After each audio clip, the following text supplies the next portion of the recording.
second round of relief remains in limbo as lawmakers continue to find themselves at odds over what should be included in the COVID-19 bill. Now, just yesterday, Treasury Secretary Steve Mnuchin announced yet another COVID relief proposal. It is the third one on the table. Besides the bipartisan proposal, the one that Senator McConnell is spearheading, only 9 days to go with all of this until they head home for the holidays. So will lawmakers make it happen? Joining us now to weigh in is Republican Kentucky Senator Rand Paul. Thank you so much for joining us. Thanks for having me. So what about the deadline? Will they make it? Will legislators head home for the holidays without the work being done? Well, the one thing that Congress is very good at compromising on is spending money we don't have. So if I had to give you a guess, I would say, yes, they'll spend money we don't have. People need to realize that there's no rainy day fund up here. There's no savings account. I can't go over to the Federal Reserve and open a big safe and all this money is there I can give to people. It has to be borrowed. So we borrow it from China, we print it up at the Federal Reserve, but that's not good for the country. I mean, if it made sense to print money and pass it out to people in stimulus checks, why wouldn't we do it all the time? Unless we thought maybe it wasn't a good idea. And I think it's good that conservatives remember what they said they were, that they were conservatives, that they weren't for running up the deficit. So I think it's a big mistake to do this. The way our economy can recover is we need to open the economy. Any money that you give to these governors that are shutting down the economy will give them further incentive to keep the economy closed. My governor wants $370 million so he can keep the economy closed. I don't think we should give him a penny because he needs to open the economy, which is the only way we're going to get beyond this. How many other people think the way you do, Senator? Because what you're saying makes so much sense. Not enough. Not enough. There are about 4 or 5 conservatives in the U.S. Senate. I count myself as one. In the House, there's about 20 to 25. Many of them are in the Freedom Caucus. A few aren't. The vast majority of Republicans talk a good story when they're home. They're conservative. They're for balanced budgets. They'll all vote for the balanced budget amendment until there's a reason not to vote for it. And most of them vote for enormous amounts of spending every year. We break the budget caps. We break the rules. This is a problem.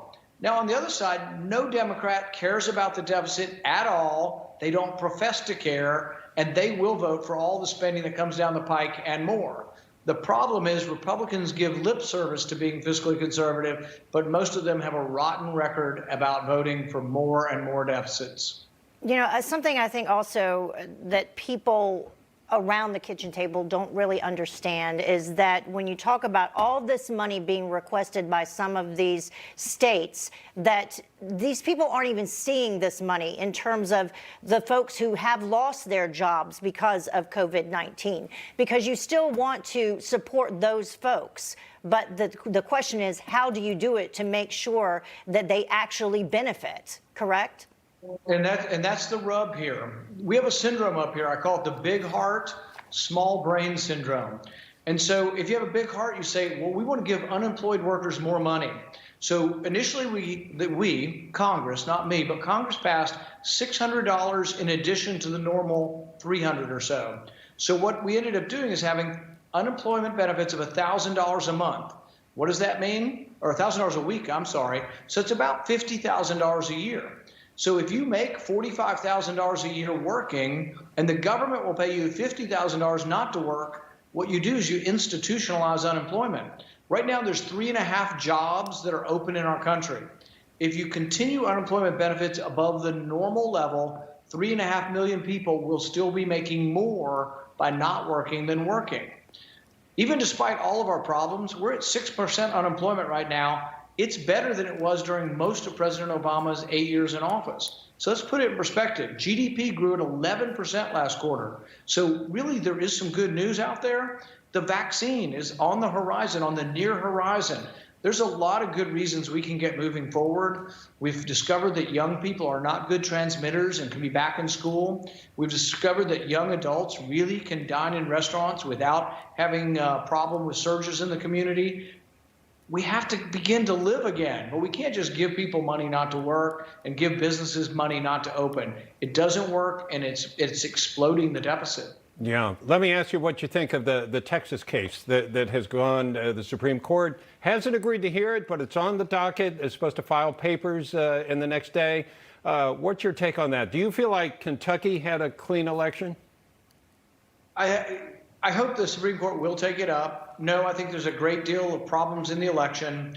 What I pointed out is what the Voter Integrity Project has pointed out. There were 4 huge data dumps that had unusual characteristics to them, and they happened between 1 in the morning and 6 in the morning. I can't tell you for sure it's fraud, but I can tell you it's enough that I think it should be investigated and has not been fully investigated to my opinion. These 4 data dumps were data dumps where Biden would get 90, 95% of the vote. Like at one dump in Detroit was 140,000 votes, and Biden got 135,000 of those.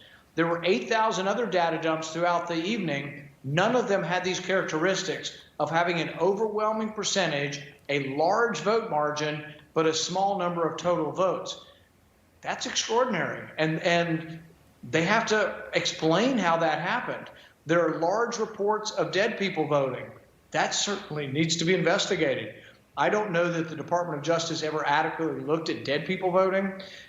Do I have confidence that the courts are going to get into this? Courts are hesitant historically to, and actually I think we're going to be unsuccessful in the courts. I hope the courts will look at it, but my prediction is the courts won't. Yeah. All right, Senator Rand Paul, thank you so much for joining us. We'll see. Thank you. All right. You just watched Newsmax TV, America's fastest growing cable news channel, now in more than 70 million homes. You can get Newsmax TV on your cable system or check your cable guide. And if your system doesn't carry Newsmax, call them, tell them you want Newsmax TV, because we're real news for real people.